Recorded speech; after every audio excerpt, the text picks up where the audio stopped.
Buenas tardes. Comenzamos con una oración. En el nombre del Padre, del Hijo, del Espíritu Santo. Dios te salve María, llena eres de gracia, el Señor es contigo. Bendita tú eres entre todas las mujeres y bendito es el fruto de tu vientre, Jesús. Santa María, Madre de Dios, ruega por nosotros pecadores, ahora y en la hora de nuestra muerte. Amén. Gloria al Padre, al Hijo y al Espíritu Santo. Ave María Purísima.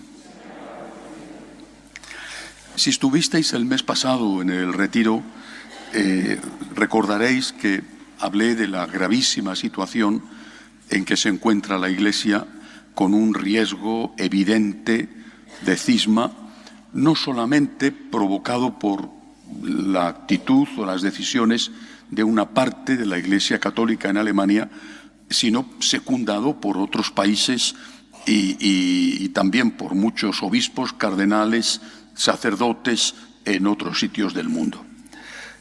Pero meditando sobre la causa, no solamente la consecuencia, sino la causa, al final lo que hay que concluir es que detrás de todo está el demonio.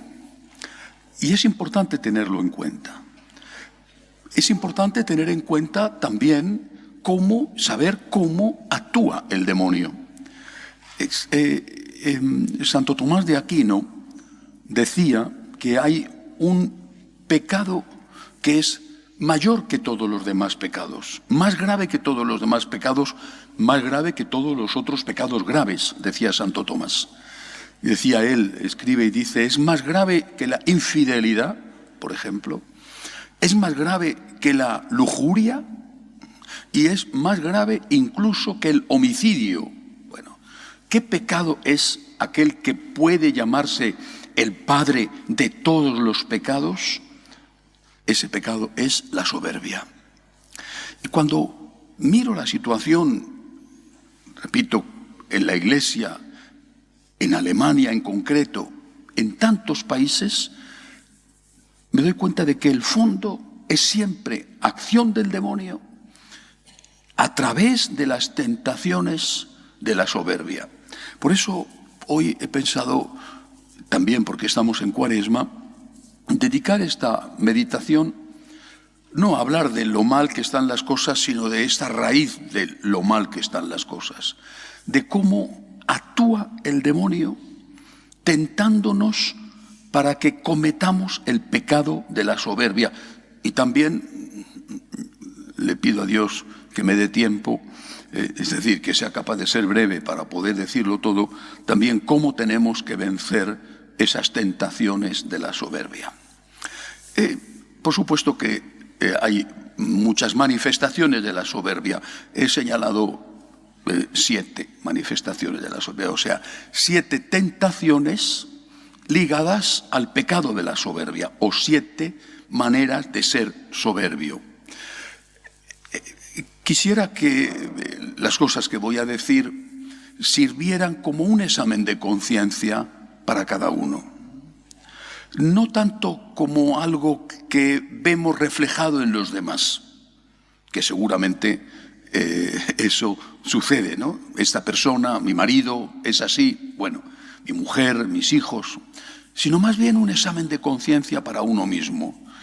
¿Esta forma de vivir la soberbia la tengo yo? De lo que se trata es de ver la paja en el ojo ajeno, o la viga, porque a veces no es paja sino viga. Entonces hay que empezar por examinarse uno mismo y ver que también nosotros estamos tentados por el demonio con este pecado que es el mayor y el más peligroso de todos los pecados. Primera tentación o primera manifestación del pecado de la soberbia. Voy a ir de menos a más, siendo todas ellas muy graves. La soberbia de la vista, la pornografía. Es una época, la nuestra, descarada, a todos los niveles, para la publicidad. En cualquier película, no ya películas que antes llamaríamos X, sino cualquier película con escenas, prácticamente imposible que eso no ocurra. Incluso hasta películas dedicadas a niños. Walt Disney ha asumido ya la ideología de género y tienen que sacar hasta en los dibujos animados algún tipo, no manifiesto, pero sí insinuado, de relación lésbica, por ejemplo. Y eso es algo que nos hiere quizás sin darnos cuenta.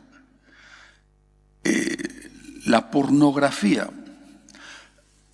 bien la pornografía brutal de los vídeos, o bien esa pornografía encubierta, más disimulada, que se digiere sin darse cuenta, porque estás viendo una película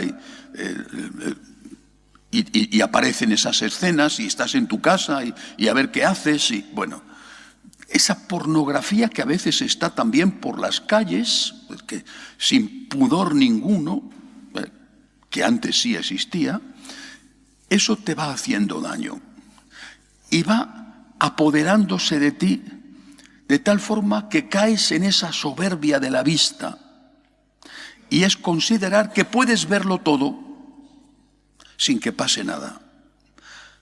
La soberbia de la vista es el principio y es algo con lo que tenemos que estar especialmente alerta para nosotros y para los demás, especialmente para aquellos que somos responsables de ellos. Los hijos, el control de los teléfonos, el control de los WhatsApps, el control de los ordenadores, de los videojuegos. Eso de pensar que tú puedes verlo todo sin que te pase nada, eso es soberbia. Tú no puedes ponerte al alcance del demonio sin que el demonio te muerda. Tienes que mantener una distancia y, por lo tanto, vivir la modestia. La modestia, empezando por la modestia de los ojos, que son las ventanas del alma.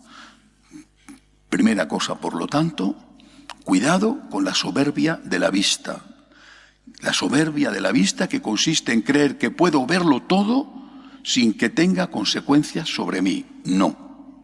Todo tiene consecuencias, más o menos según lo que veas. Y tienes que cuidarlo especialmente para aquellos con los cuales tienes una responsabilidad. Segunda soberbia.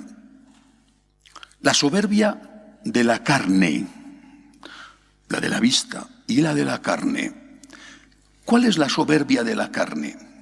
Pensar que puedo tener relaciones sin llegar a lo peor y que tampoco pasa nada. Estamos viendo cada vez más cómo se rompen matrimonios debido a que uno de los dos mantiene una relación con otra persona que quizá vive en otro país y que esa relación va subiendo de tono. Y piensas que no ocurre nada porque no está siendo infiel debido a que no hay contacto físico. En este momento es imprescindible volver a predicar la virtud de la castidad. Que cuando se habla de la virtud de la castidad, se piensa generalmente solo en los sacerdotes. Pero también los casados tenéis que vivir la virtud de la castidad. La virtud de la castidad como un casado, no como un sacerdote. Pero también hay una virtud de la castidad que vivir dentro del matrimonio. No es que dentro del matrimonio puedes hacer lo que quieras. Lo mismo que no puedes ver lo que quieras sin pagar el precio de que eso te haga daño, tampoco puedes hacer lo que quieras, ni siquiera con tu esposa o con tu esposo.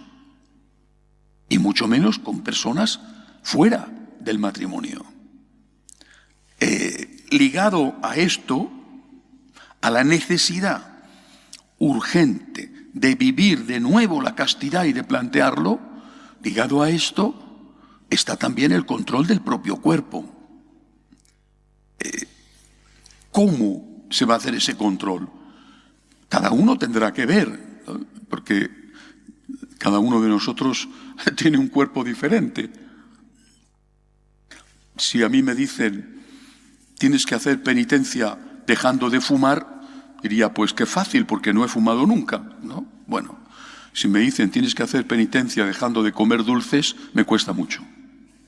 Pero a lo mejor a otro lo que le cuesta es hacer penitencia dejando de fumar y no dejando de comer dulces que no le gustan. Es necesario volver, repito, a practicar la virtud de la castidad intensamente, empezando por el control del propio cuerpo a través de una ascética equilibrada, no una ascética que nos haga sufrir o que nos impida disfrutar de la vida, no, una ascética equilibrada. Esto llevamos demasiado tiempo sin decirlo, sin enseñarlo y sin practicarlo. Aprovecho que estamos en Cuaresma y creo que es tradicional en esta época buscar algún tipo de penitencia con el que controlar nuestro cuerpo, algún tipo de mortificación. Sé que esto no está de moda y que resulta para algunos como si les mentaran el demonio, pero justamente es que es el demonio el que nos ha hecho creer que somos dueños de nuestro cuerpo y que podemos darle a nuestro cuerpo todo lo que nos pida sin ningún tipo de sacrificio. Esto es soberbia.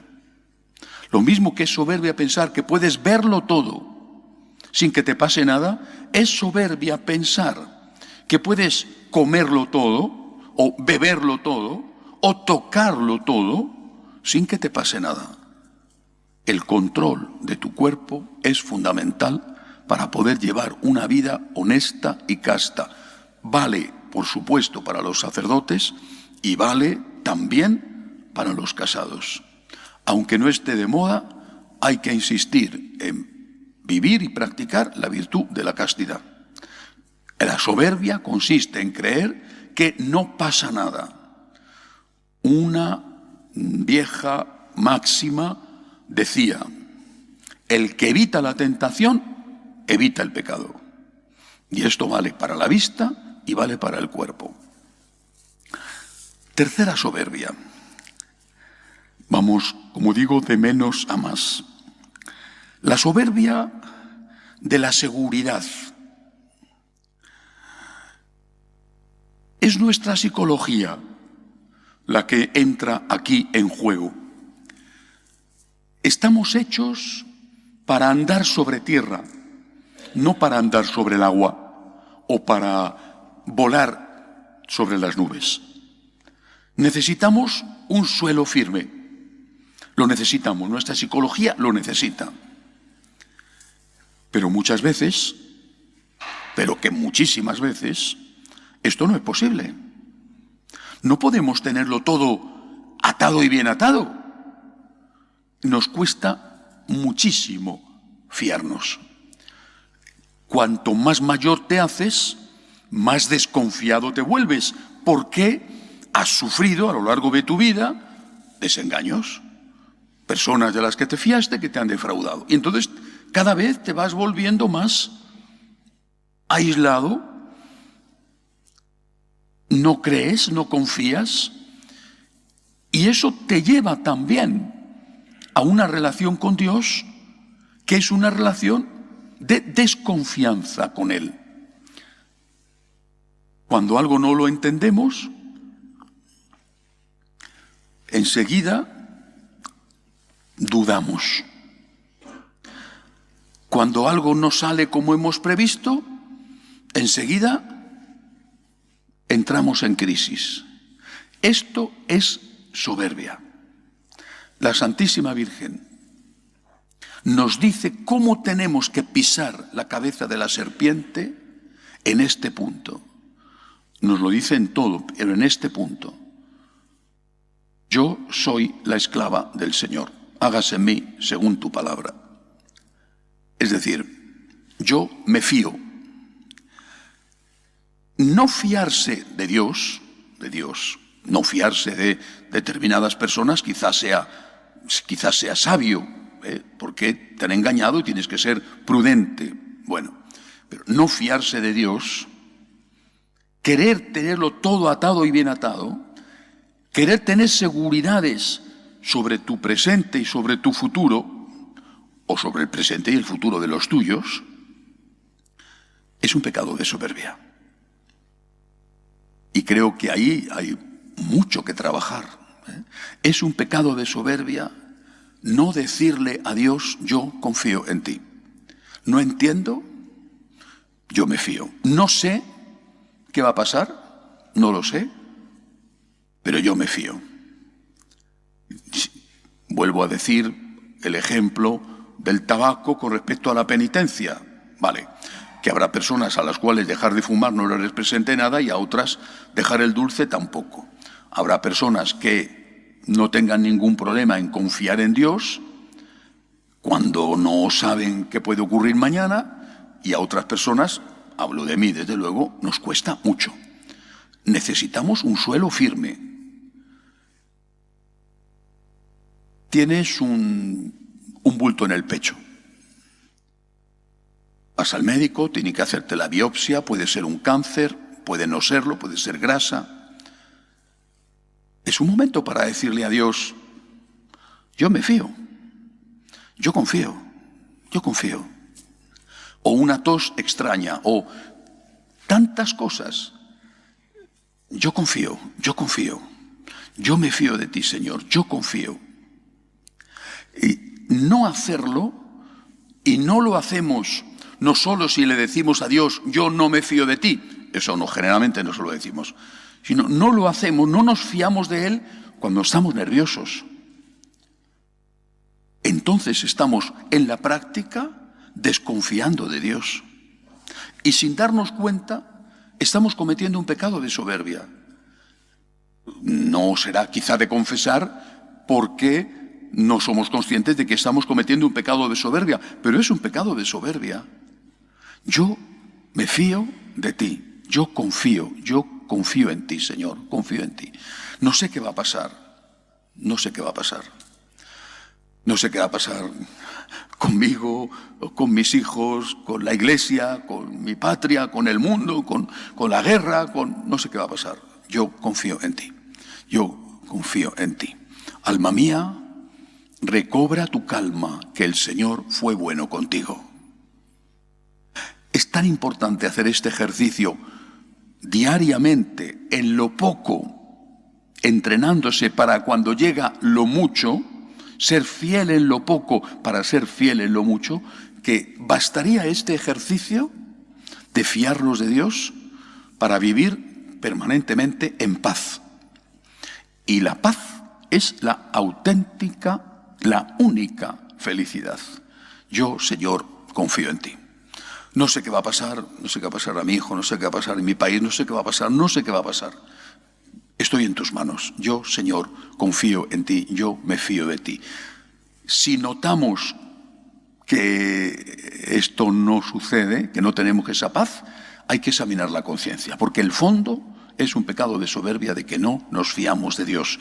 No es fácil fiarse en determinadas circunstancias que son muy adversas. Por eso digo, hay que entrenarse en lo poco para poder dar la medida cuando llega la hora difícil.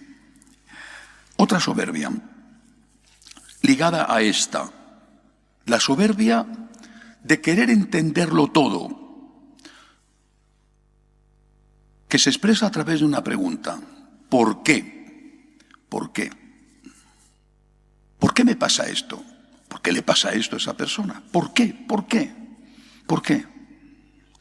La Virgen María nunca preguntó por qué. Nunca. Nunca le dijo a Dios, Padre, ¿por qué he llegado a Belén y tiene que nacer mi niño en esta cueva inmunda?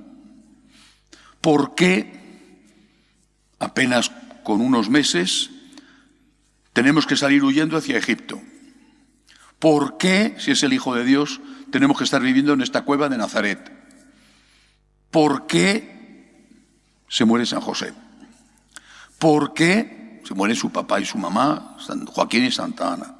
¿Por qué mi hijo me deja y se va por ahí a evangelizar y todo son noticias extrañas, que si le van a matar, que si hace milagros, que si le critican, que si los fariseos? ¿Por qué le crucifican? ¿Por qué le matan? Es soberbia. Y está basado en nuestro instinto, el querer saber por qué. También Jesús pregunta: Dios mío, ¿por qué me has abandonado? Pero a continuación dice: en tus manos encomiendo mi espíritu. Es decir, me fío de ti. Jesús entra en la historia humana. Es segunda persona de la Santísima Trinidad, eterno, pero se hace hombre porque una mujer dice: me fío. Y sale de la historia humana, muere. Es verdad que su resurrección es también una presencia en la historia humana, pero desde ese punto de vista de alguien vivo, físico, sale de la historia humana diciendo la misma palabra. De otra manera: en tus manos encomiendo mi espíritu, me fío, me fío. Por lo tanto, es soberbia, como he dicho antes, no fiarse de Dios, y es soberbia alejarse de Dios cuando no entendemos el por qué lo que ocurre. No es soberbia preguntarlo, Jesús preguntó. Lo que es soberbia es preguntar y no fiarse. No entiendo, me fío. ¿Por qué pasa esto? ¿Por qué me pasa? ¿Por qué? No lo sé por qué. No lo sé. Dios sabe. Dios sabe el por qué. Creo que todos, sobre todo cuando ya tenemos unos cuantos años, tenemos experiencia de que cosas que no entendimos en su momento han resultado extraordinariamente beneficiosas y que situaciones que nos parecieron incluso injustas después se han convertido en bendiciones. ¿Qué habría ocurrido si entonces las cosas hubieran salido como yo pensaba que tenían que salir? La situación habría sido posiblemente desastrosa.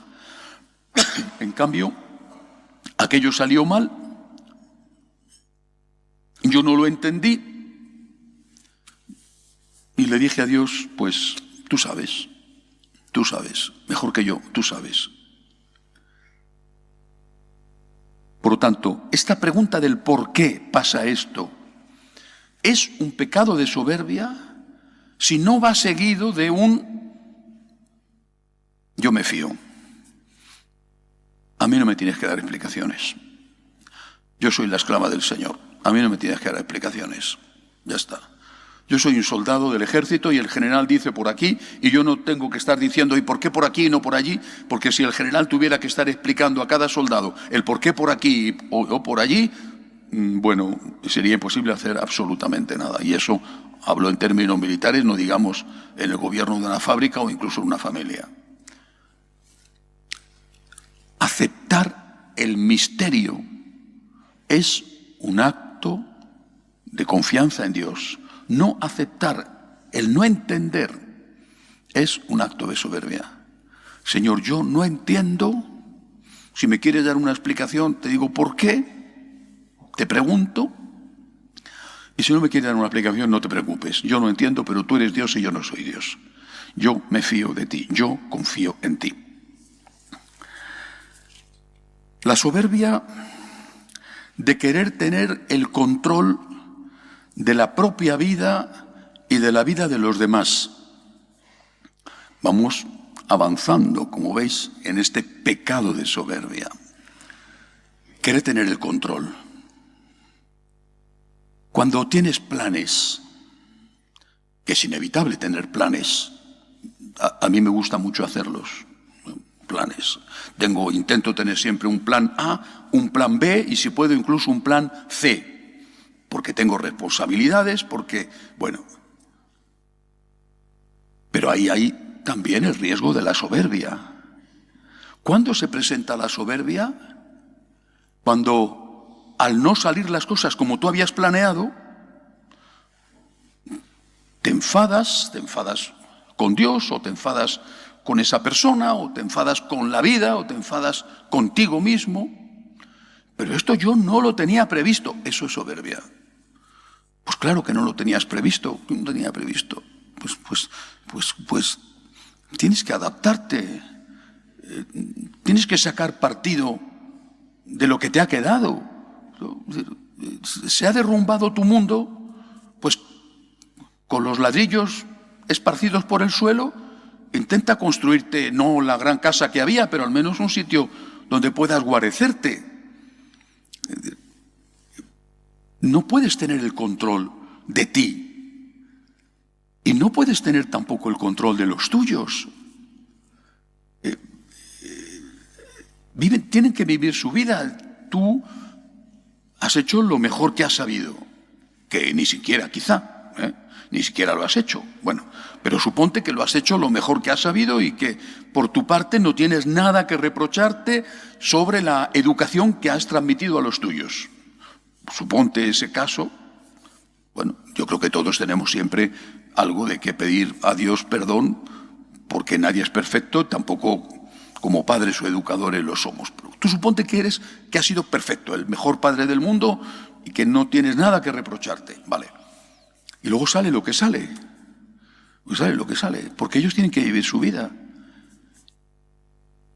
Aunque lo hagan mal, que no tendrían que hacerlo mal, y que te duele enormemente que lo hagan mal, y que sabes por tu experiencia que les está haciendo daño o les va a hacer daño ese comportamiento.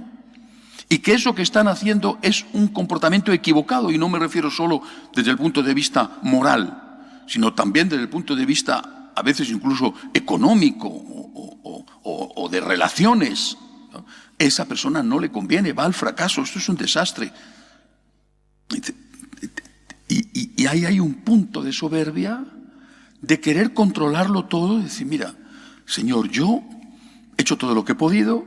Seguramente podía haberlo hecho mejor, nadie nace sabiendo. Bueno, he hecho lo que he podido, yo te lo entrego. Rezo, ofrezco sacrificios, te lo entrego. En tus manos está. Tú le amas más que yo, tú sabrás, Señor, yo he hecho lo que he podido y ahora yo te lo entrego. Ese querer controlar, seguramente más presente en unas personas que en otras, es soberbia, pero ¿quién te has creído que eres? Y ligado a esto, dentro de este mismo pecado de soberbia, no solamente querer controlar, sino también querer facilitar al otro la vida. Facilitar en el sentido de hacérselo todo fácil para que no tenga que preocuparse de nada. Querer darle al otro la felicidad, pensando que la felicidad es, pues, que tenga una buena casa, o un buen coche, una buena carrera, o que se case con la persona que a ti te parece que es la ideal para él o para ella. Vamos a ver que la felicidad no se la puede dar nadie a nadie, porque la felicidad solo la puede dar Dios. Nadie puede hacer feliz a nadie. Solo Dios puede hacernos felices.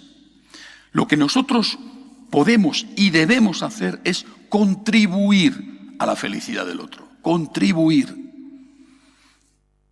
Pero no controlar, pensando que nuestra forma de ver la felicidad es de verdad la felicidad.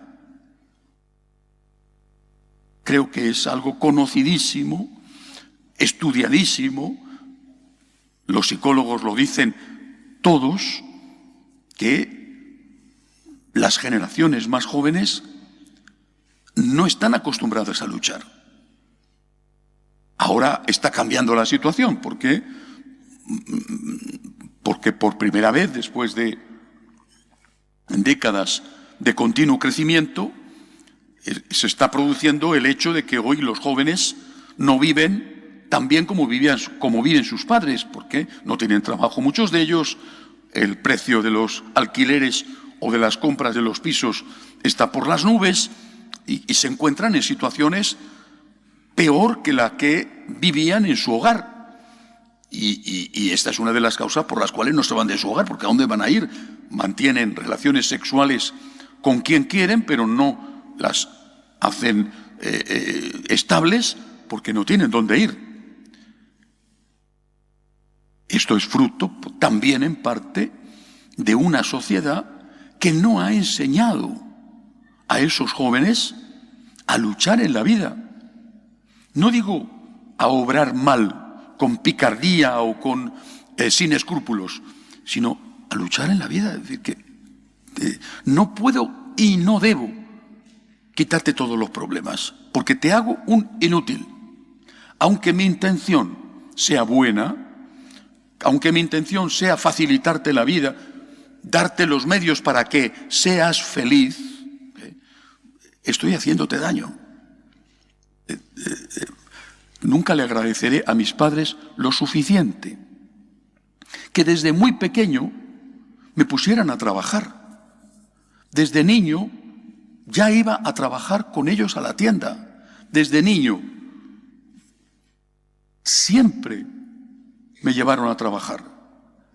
Venía del seminario de vacaciones y me ponían a trabajar. Fue la mejor formación que me pudieron dar. Enseñarme a trabajar, enseñarme a ahorrar, enseñarme lo que costaba ganar el dinero. Cuando ha habido una educación permisiva, con buena intención, en el fondo lo que ha habido es un pecado de soberbia. De soberbia porque tú piensas que puedes controlar la vida de los demás, y de soberbia porque tú piensas que puedes hacer feliz al otro. Ayúdale, debes ayudarle, pero no se lo hagas todo tan fácil que hagas de esa persona un parásito, que al final, cuando se encuentra con una dificultad, se viene abajo y emprende caminos de huida con la droga, o con el alcohol, o con la pornografía, o caminos de huida con el suicidio, caminos de huida con las depresiones, con los problemas psíquicos, porque han vivido en un contexto donde todo se les daba, movido por el amor de sus padres, que sin querer estaban cometiendo un pecado de soberbia. Y cuando ese contexto ya no puede dar más de sí, entonces se encuentran incapaces de afrontar la vida. Creo que cada uno puede pensar en qué se ha equivocado, y lástima que muchas veces no se pueda volver atrás. Pero al menos uno tiene que pensar si ha obrado mal, en corregirse e intentar no hacerlo. Cuando la educación que damos, movidos por el amor, es tan permisiva, en el fondo es una educación controladora y también es una educación soberbia porque piensas que tú puedes salvarle la vida al otro. No, tú debes ayudar. Hasta ahí. Ayuda, hasta ahí. Tú no puedes resolverle la vida a nadie, porque tú no eres Dios. No puedes resolverle la vida a nadie. Puedes ayudar, debes colaborar. Empezando por la oración, con tu ejemplo. Y después, Señor, yo confío. Decir, mira, tendrá que darse golpes en la vida. ¿Aprenderá? Pues no lo sé, no sé si aprenderá. A lo mejor no aprende nunca. Y se da golpe tras golpe y nunca aprende. Pues es posible. Pero no puedo vivir su vida. No puedo y no debo. Y pensar que puedo controlar con buena intención al otro es un error y es un pecado de soberbia. Otro pecado de soberbia, otra forma de manifestarse la soberbia. No aceptar los límites nuestros, no aceptarlos. Por ejemplo, los límites de la edad, las enfermedades. Cuando vienen, conozco personas maravillosas, y cuando llega la enfermedad, como decía José Luis Martín Descalzo, cuando el dolor llama a tu puerta, lo afrontan de una manera extraordinaria, ejemplar. Para todos es doloroso el dolor, pero es que para algunos o para muchos el dolor es percibido como una injusticia. ¿Por qué a mí? ¿Qué he hecho yo para merecer esto? Eso es soberbia. ¿Alguien te ha dicho alguna vez que vas a vivir eternamente sano, joven, sin envejecer, sin arrugas? ¿Quién te ha contado esa historia?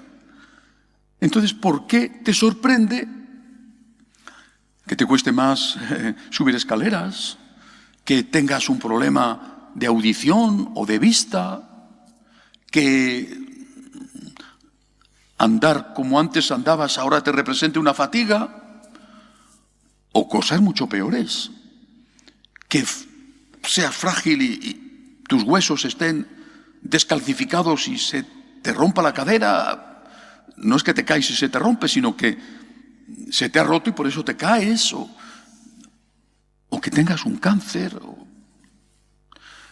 Es la vida, es la vida. Y ese deterioro, que puede ser prematuro, que a veces es un deterioro prolongado, terrible. Pienso, por ejemplo, los enfermos del ELA, ¿no?, que van viendo cómo su cuerpo se paraliza. A veces es un deterioro que viene en una edad juvenil todavía, otras veces llega con el paso de los años. Esto es doloroso siempre, para cualquiera. Lo que no debería de ser nunca es un motivo de enfado con Dios. Lo que no deberíamos hacer nunca es considerar eso como una injusticia y ponerle en la cuenta de Dios como culpable que nos pase eso. ¿Por qué? ¿Por qué? ¿Dónde está la injusticia? Es que no sabemos, todos nosotros, no sabemos que vamos a morir. No sabemos la edad en que moriremos. No sabemos cómo ocurrirá. Pero por favor, lo sabemos todos que vamos a morir. Tenemos, como los productos que compramos en el supermercado, tenemos una fecha de caducidad. Y además hay que estar preparado para eso. Pero cuando vemos que no podemos controlar nuestra vida, lo que no debemos hacer es considerar eso como una injusticia, porque esa es la soberbia. Que el dolor te duele, ¿a quién no? ¿A quién no? Que experimente que ese dolor como un dolor doble, el dolor en sí y la sensación de injusticia porque tiene que ese dolor, eso es la soberbia. Pues es normal. Voy a buscar la terapia mejor para mí, para los míos. En fin, voy a intentar calmar el sufrimiento. Pero forma parte de la vida. Forma parte de la vida envejecer y forma parte de la vida morir. Estos días, cuando he cumplido años, la semana pasada, ha sido una experiencia interesante porque me voy acercando a una edad en la que jamás pensé que podía llegar. Afortunadamente estoy llegando. No sé si llegaré del todo, pero siempre ves eso como algo lejanísimo, ¿no? Y está ahí, ya. Si Dios me da un año más de vida, cumpliré 70. 70. ¿No? Me parece una cifra increíble, ¿no? Dice, 70. Bueno, algunos de vosotros diréis, pues yo tengo más, ¿no? Bueno, y haciendo la oración cada día, muchos días, mirando el Santísimo en la capilla en Roma, pensaba, mi fecha de caducidad, que no sé cuál es, está cada día más cercana. ¿Cuánto? ¿10 años? ¿20? Es una fecha de caducidad. Un día moriré. Ha muerto mi mamá, ha muerto mi papá, ha muerto mi hermana. ¿Me tocará? Y no puedo evitar recordar el aspecto de mi hermana muerta, o el aspecto de mi madre o de mi padre muertos. ¿Me tocará? ¿Me tocará? Todavía estaré allí y ya no estaré allí. Y me preguntaba a mí mismo, ¿estás preparado? Me acordaba de Santa Teresa y de San Pablo. Para mí la vida es Cristo y una ganancia morir. Y hablando con Jesús en la oración, le cantaba sin pronunciarlo porque cantó horriblemente, pero se lo cantaba sin palabras. Una canción de cuando yo era joven, que seguramente algunos de vosotros os acordaréis. No la voy a cantar, pero voy a decir las palabras. Solo pienso en ti. Solo pienso en ti. Esto es algo que debemos hacer. No experimentar la edad como una maldición o como una injusticia. No experimentar la enfermedad como algo que se nos escapa de nuestro control. Pero bueno, ¿cómo puedo estar enfermo yo? No, sino como una oportunidad para ponernos delante de lo esencial, que es Dios, y decirle lo que le han dicho los santos. Vivo sin vivir en mí, que tan alta dicha espero, que muero porque no muero. Eso nos han enseñado los grandes místicos españoles, o San Pablo. Y decir, solo pienso en ti, solo pienso en ti. Cuando llegue la hora, que te pueda decir lo mismo, solo pienso en ti. En lugar de eso, si tú, ese acercarse la hora, tempranamente, porque es una enfermedad que se presenta cuando todavía eres joven, oye, un accidente de tráfico lo tiene cualquiera, en cualquier momento, lo experimentas como una injusticia y te revuelves contra Dios, eso es soberbia. Ligado a esto, ligado a ese control que queremos tener con buena intención, pero en el fondo soberbio, ligado a esto está ese pretender que todo gire en torno a nosotros. Ser el centro del universo. No sé si tenéis en la mente aquel dibujo de Leonardo da Vinci, que es un círculo, y en el círculo hay dibujado un hombre con los brazos y las piernas abiertas, los brazos y las piernas en distintos signos de apertura, siempre dentro del círculo. ¿Eso qué representa? Que el hombre es el centro del universo. El hombre es el centro. Antes Dios era el centro.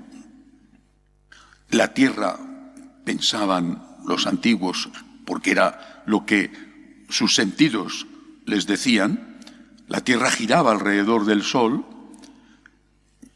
Dios era el centro. Después Dios fue sustituido por el hombre. El hombre es el centro del universo. El hombre es la medida de todas las cosas, dicen. Nosotros decimos, el hombre Dios, Jesucristo es la medida de todas las cosas, no el hombre, sino el hombre Dios, Jesucristo. El hombre Dios es el centro del universo. Ahora, ese hombre centro del universo ha sido sustituido por el yo. No es el hombre centro del universo, sino yo. ser humano, soy el centro del universo. Esto es soberbia. ¿Y eso qué significa? Que tú quieres que todos giren alrededor tuyo,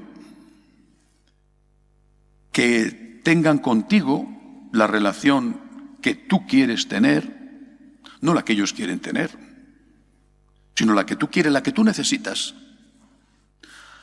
Y que cualquier cosa se haga en función de tu gusto, de tu necesidad, de tu capricho, o a veces incluso de tu pecado. Y hay que examinar honestamente nuestra conciencia sobre este punto, porque no somos el centro del universo. Mi mujer, mi marido, mis padres, mis hijos, mis amigos, mis compañeros de trabajo, no están para darme gusto a mí. No son satélites que giran alrededor mío, que soy el sol, y que existen en la medida en que me son útiles, y si no, los aparto de mi vida. Esa frase que tantos usan para romper su matrimonio: ya no siento nada por ti, ya no me aportas nada, está reflejando ese pecado de soberbia. Yo soy el centro. Si tú me eres útil, porque me aportas lo que sea, una amistad que es útil porque tiene contactos, porque o desde el punto de vista afectivo, o desde el punto de vista sexual, o desde el punto de vista económico, entonces, como yo soy el centro, mantengo esta relación contigo. Si no soy el centro, si no me eres útil, no tiene nada que ver conmigo. Te aparto de mi vida. Y te aparto de mi vida a veces así, con el divorcio. Otras veces de forma tan cruel como el aborto o como la eutanasia. Te aparto de mi vida. ¿Por qué? Porque no me aportas nada. Al contrario, vienes a complicarme la vida. Ese bebé que va a nacer te complica la vida. Te aparto de mi vida. Te aparto. Porque yo soy el centro. O el anciano, el enfermo, me complica la vida, me exige tiempo, dedicación, dinero, esfuerzo. Como yo soy el centro, te aparto de mi vida con la eutanasia o abandonándote simplemente. Esto es soberbia. Es soberbia querer que todo gire alrededor tuyo. Y hay que hacer este examen de conciencia honesto en nuestras relaciones con Dios y con el prójimo para ver si, quizás sin darnos cuenta, algo que no va bien en esa relación se deba a que queremos que todo gire en torno a nosotros. Esta relación no me satisface. ¿Por qué? Porque esa persona no me da lo que yo necesito. ¿Y si no te lo puede dar? Porque no es capaz, porque no puede, o quizá porque no quiere y tiene derecho a ello. ¿Por qué tiene que hacerse como a ti te gusta todo? Esto es soberbia. Última manifestación de la soberbia. Esta está mucho más relacionada con lo que empecé diciendo a propósito de la situación de la Iglesia hoy. Hay que volver al inicio. Me refiero que hay que volver al pecado original. El pecado original, tal y como lo cuenta el libro del Génesis, es un pecado muy interesante. Están en el paraíso, todo va bien, están en el paraíso. Oye, ¿qué más puedes pedir? A ver, en el paraíso, ya está. Pero falta algo. Hay algo prohibido: comer del fruto del árbol de la ciencia del bien y del mal. Un lenguaje claramente simbólico. ¿Qué significa? Significa que tú no puedes decidir por ti mismo qué es bueno y qué es malo. La ciencia del bien y del mal. Esa ciencia del bien y del mal está reservada a Dios. Solo Dios, creador, y solo Dios, Padre, porque es el creador y sabe cómo son las cosas porque las ha creado, y porque es tu Padre y te ama, solo Él puede decidir, esto está mal, esto está bien. Y no lo va a decidir por capricho, sino por amor. Lo mismo que el papá, la mamá, le van a decir al niño pequeñito, no meta los deditos en el agujero del enchufe. O, mira, este producto que pone lejía y el niño no sabe leer, no lo puedes beber. Del mismo modo, Dios te dice, esto está mal. Y te lo ha escrito en tu naturaleza, que es lo que llamamos la ley moral natural, tan oscurecida cada vez más en la sociedad en que vivimos, y te lo ha comunicado a través de la revelación. Para eso mandó Abraham, Moisés, los profetas y el final de la revelación, nuestro Señor Jesucristo. Solo Él, porque es el creador y porque nos ama, puede decidir esto es bueno y esto es malo. El pecado original consistió en una rebelión contra Dios. Y la serpiente, el demonio, utilizó un apetitoso dulce para que mordieran el anzuelo. Si Dios os ha prohibido eso, es porque os tiene miedo. Porque si vosotros decidís por vosotros mismos qué es bueno y qué es malo, no os pasará nada. Os está engañando. Si vosotros decidís por vosotros mismos qué es bueno y qué es malo, seréis dioses. Esta fue la tentación. Y lo hicieron. Decidieron por sí mismos qué era bueno y qué era malo. Ese es el problema de raíz en Alemania. Ese es el problema de raíz en nuestra sociedad, que es profundamente soberbia. Esto es lo que Benedicto XVI, con esa luz que tenía, con esa sabiduría tan especial y tan profunda, decidió como el relativismo, con su consecuencia inmediata, la dictadura del relativismo, porque todo aquel que se atreve a decir no es cierto, las cosas son buenas por sí mismas y malas por sí mismas, la verdad existe y la mentira existe, todo ese es considerado un nazi, un dictador, un antidemócrata, un intolerante. Y entonces viene la dictadura del tolerante. La dictadura del tolerante que se expresa en esa frase del año 68, la Revolución de París y antes de México. Prohibido prohibir. Pero oiga, ¿cómo puede usted prohibir? ¿No se da usted cuenta de que si me prohíbe prohibir ya está usted prohibiendo? Los tolerantes son dictadores. Y a veces son dictadores asesinos. No solamente dictadores porque te enmudecen o te critican si hablas o te suprimen tu canal de YouTube o lo que sea. No, a veces matan también. Y creo que ejemplos hay continuamente. El relativismo es el pecado original. Y eso se debe a la soberbia de querer ser dioses. ¿Cómo vencemos todas estas tentaciones, todas estas manifestaciones de la soberbia? Vuelvo a la Virgen María.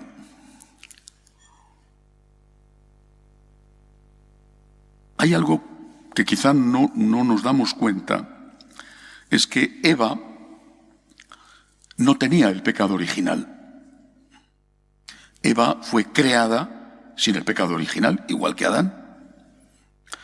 Por lo tanto, hasta el día en que comió la manzana, en que desobedeció a Dios porque quería ser diosa, y Adán lo mismo, hasta ese día no tenía pecado. Era, habría que decirlo así, era hasta ese momento inmaculada, sin mancha. La Virgen María también. La Virgen María es inmaculada por gracia, por don, porque de ella debía nacer el Redentor, es inmaculada como Eva. Teóricamente, también podía haber pecado. Si Eva inmaculada peca, también, teóricamente, la Virgen María podía haber pecado, porque Eva inmaculada, Eva sin pecado, comete el primer pecado. La entrada en el mundo del pecado se produce porque una mujer quiere ser diosa. Estoy comparando a Eva con María, por eso digo mujer. También se puede decir, del mismo modo, un hombre quiere ser Dios. Una mujer quiere ser diosa. Y la Virgen María lo que quiere es ser esclava. ¿Qué diferencia? Una mujer, un hombre, quiere ser dioses, la soberbia. Una mujer, la Virgen María, quiere ser la esclava del Señor. Y no pretende otra cosa. Cuando ella se presenta a sí misma de esta manera, nos está diciendo cómo tenemos que ser y cómo tenemos que vencer el pecado de la soberbia. El primer pecado, el pecado, vuelvo a citar a Santo Tomás, que es peor incluso que el homicidio. Yo me fío de Dios, me fío de Dios, me fío de Dios. Y si pregunto por qué, dado que mi naturaleza me lleva a preguntarlo, si pregunto por qué, a continuación digo lo que tú quieras. Y ayudo, intento ayudar, a veces torpemente, pero sé que no puedo controlar la vida de nadie, que no puedo evitar que las personas que quiero cometan errores, aunque intento evitarlo, pero sé que al final que no lo puedo evitar. Y acepto los problemas de la vida, acepto la cruz como algo que forma parte de la vida, la enfermedad, la ancianidad, lo acepto como algo inevitable porque estoy vivo y eso es un elemento de la vida. Lo acepto y le pido a Dios que me dé la ayuda y la fuerza para llevarlo, porque si no, no puedo. El dolor me asusta muchísimo. Y no pretendo ser el centro de la vida de nadie, y cuando se me escapa esto, recojo velas y digo, un momento, que tú no eres Dios, que tú no eres Dios, tú no eres el centro de nada, solo Dios es Dios, y tú no eres Dios. Y si tengo tentaciones de decidir esto es bueno, esto es malo, digo, un momento. El relativismo es el nuevo pecado original. Las cosas son como son, y no como a mí o a la mayoría o a los teólogos alemanes o a quien sea le parece que tienen que ser. Solo Dios es Dios. Cuando el arcángel San Miguel se levanta contra Satanás y le derrota, lo hace con esa frase de ¿quién como Dios? Nosotros tenemos que decirle la frase de la Virgen, soy la esclava, el esclavo del Señor. No tengo nada que preguntar, solamente pedir ayuda para obedecer, para aceptar, para no entender y seguir adelante, y para decirle a Dios todos los días, a veces, muchas veces durante el día, Señor, yo me fío de ti. Que así sea.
amanece veo tu luz brillar.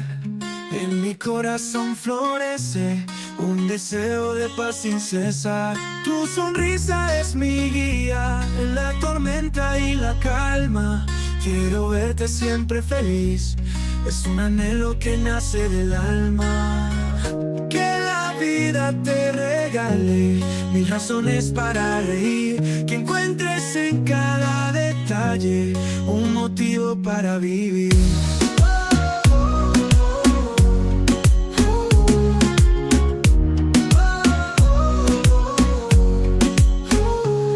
En los días grises y oscuros quiero ser tu rayo de sol.